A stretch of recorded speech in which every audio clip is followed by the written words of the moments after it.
Alright folks, we're going to do one final review of the MSI H310M Gaming Plus motherboard. This is a micro ATX motherboard, and if you know the channel, you know I'm not a big fan of this size of motherboard. So let's get into it, talk about the features real quick and what I like and what I don't like. Now there are obviously standard things across the H310M motherboard world that you know these do not support, and you go up to ATX Z390, you're going to get most of the advanced features. You have to go to something like an X570 to get all the latest and greatest things, but you know, H310M is a budget motherboard, basically, right? No matter how these guys try and sugarcoat this by making it look prettier, it is really just a basic motherboard. So let's talk about the features real quick. Obviously, CPU goes here.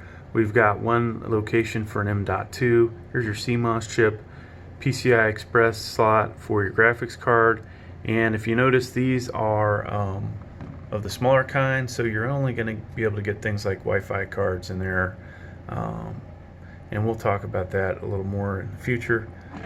Alright, so we're over on this side.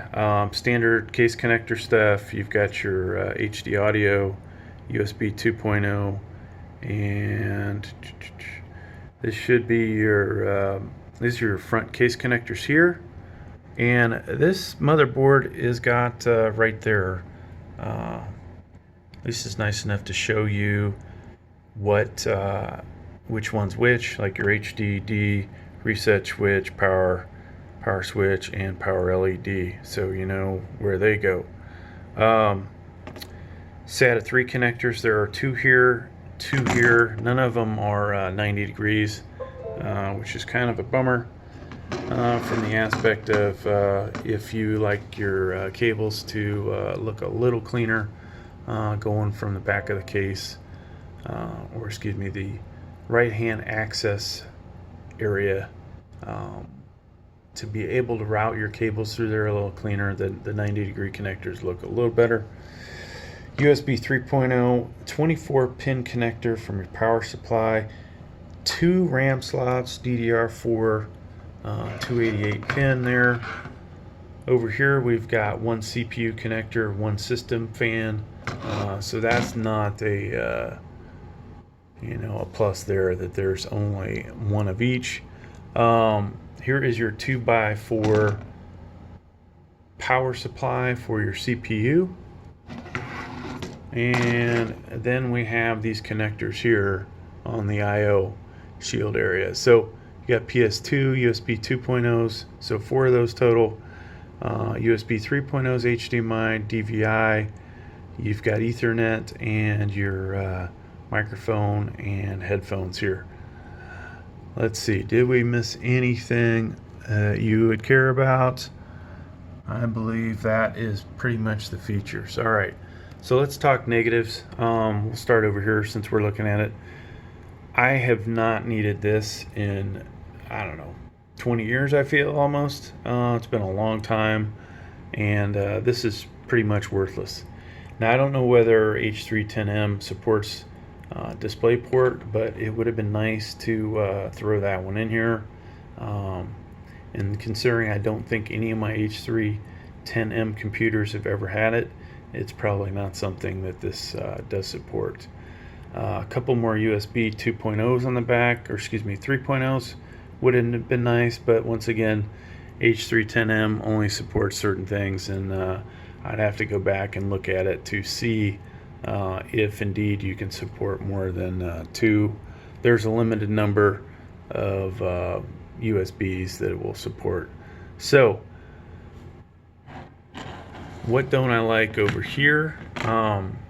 Let's go ahead and put a graphics card in here so you can see. Alright, so we put a graphics card in, and lo and behold, we have lost one of our PCI Express slots. Now, due to the size of this, we can only fit something like a Wi-Fi card in here. So let me go ahead and put something in there so you can see it. Alright, so here's another big negative. If I use this USB 2.0 for my Wi-Fi card, I therefore will not have USB 2.0 on my case connectors, my PC case. So that is a huge negative, and hence another reason I don't really like micro ATX motherboards. Alright, so now what would have been nice is an additional spot for a M.2.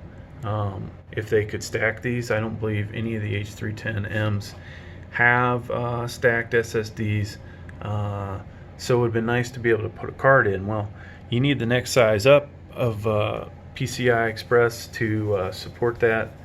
I imagine that's due to the amount of power that they use, but I'm just guessing. If it had a second PCI Express, the larger one there, the 16, then we would definitely be able to support a additional M.2. Alright, let's talk RAM. Only the 2 slots. For most of you that's enough. You could put 2 4s in here, 2 8s, 2 16s, and that's going to cover you. Personally, I'd rather have 4. You know, the next, the B360s, they will support 4 RAM slots. And why does that matter?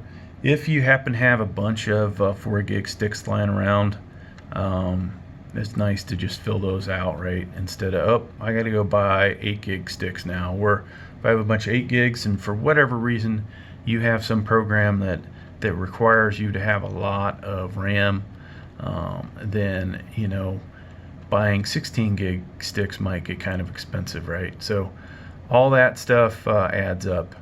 Now, you know, of course, you're not going to find in this class secondary USB 3.0, but some cases have 4 USB 3.0 case connectors on them, and usually you need 2 of these on the motherboard to support that, or you only get to use half of your USB 3s.